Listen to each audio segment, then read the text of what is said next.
কি করছো মাম্মাম? এই যে দেখো না, কতগুলো রাস্তার থেকে অনেকগুলো পাথর টুকিয়ে নিয়েছি। আমাদের এখানে ইসের কাজ হচ্ছে না, কনস্ট্রাকশনের কাজ হচ্ছে না, হুম। ওখান থেকে অনেক সুন্দর সুন্দর শেপের হুম। এতগুলো পাথর দেখো, এদিকে আনো, ওয়াও, এনে দেখাও এখানে। এই শেপগুলো এনেছি। এটা একটা, এটাতে কি ড্রয়িং করছো? হ্যাঁ, এটাতে স্টোন পেন্টিং করছি। ভেবেছি কি এই ইমেজটা গুগল থেকে এনেছি, হ্যাঁ, সুন্দর লাগছে।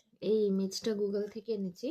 এখন এই ইমেজটাতে ভেবেছি এটা উঠাচ্ছি আমি অল্প অল্প করে। এখনো কমপ্লিট হয়নি। হুম। অনেক দিন হয়েছে, মানে কি হয়েছে, কোনো ড্রয়িং বা পেন্টিং নিয়ে বসছি না আমি, তুমি তো জানোই এটা। হ্যাঁ। আর মানে কি হয়, অনেক সময় ড্রয়িং করতে বসলে ভিডিও করতে লাগে। ওই হ্যাঁ। চিন্তাটা করতে করতে কি হয়, আর লাস্টে দিয়ে আমার ড্রয়িংটা, মানে আমার মাইন্ডসেটটা ঠান্ডা করার জন্য যেই জিনিসটা আমি করতাম এট এ হুম। টাইম, হুম। ওই জিনিসটা একদম করা ছেড়ে দিয়েছি, তাই না? হ্যাঁ, এটা তো হয়। একদম শান্তি ছাড়া করেছে, খালি ভিডিও ভিডিও করতে করতে। হ্যাঁ। আজকে ভেবেছি আর কোনো ড্রয়িং এর ভিডিও করবো না, হ্যাঁ। জাস্ট তোমাদের একটু দেখানোর জন্য হ্যাঁ। আমি জাস্ট দেখালাম যে আমি এটা বানাচ্ছি।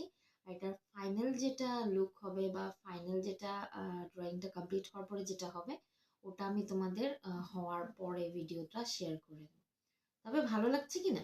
হ্যাঁ, ভালো লাগছে, খুব সুন্দর। মিস কমপ্লিট হওয়ার পর বহুত ভালো লাগবে। তুমি বলবে না, ওরাও বলতে লাগবে তো। হ্যাঁ। তোমাকে জিজ্ঞেস করিনি তো, হি। ওদেরকে জিজ্ঞেস করেছি আমি, যারা দেখবে যে হ্যাঁ। ভালো হয়েছে কিনা, হ্যাঁ। আর এইগুলোতে কি কি ডিজাইন দিলে ভালো লাগবে আমি স্টেপ বাই স্টেপ তোমাদেরকে একদিন দেখাবো। হ্যাঁ, আগে এটা কমপ্লিট করে নি, তো পরে এটার ফাইনাল লুকটা নিয়ে আসছি। ওকে।